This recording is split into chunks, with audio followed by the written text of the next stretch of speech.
आज बनवूया क्रिस्पी अजून टेस्टी फ्रेंच फ्राईज। तर काय करूया, पहिल्यांदा बटाट्याची साल काढून घेऊया। बटाट्याची साल काढून झाली, आता फ्रेंच फ्राईज कट करूया। परफेक्ट शेप मध्ये फ्रेंच फ्राईज कट करूया।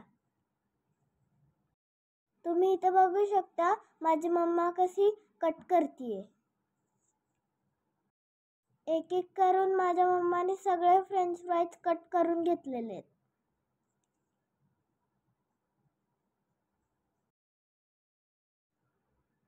तर इथे सगळे बटाटे कापून झालेले आहेत। एका पातेल्यामध्ये गॅसवर पाणी ठेवूया, पाणी गरम होण्यासाठी। यानंतर फ्रेंच फ्राईज टाकूया।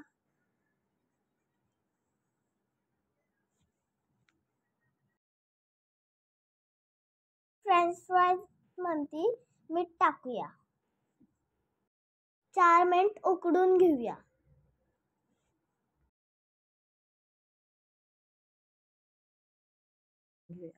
फ्रेंच फ्राईज उकडलेले आहेत, काढून घेऊया।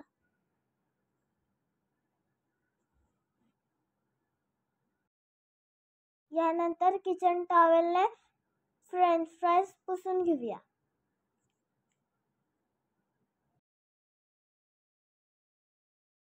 यानंतर ह्याच्यात कॉर्नफ्लॉवर टाकूया, 2 चम्मच। कॉर्नफ्लॉवर मिक्स करून घेऊया फ्रेंच फ्राईज मध्ये। यानंतर फ्रेंच फ्राईज तळून घेऊया। कुरकुरीत अशी फ्रेंच फ्राईज फ्राय करून घेऊया। फ्रेंच फ्राईज क्रिस्पी झालेले काढून घेऊया।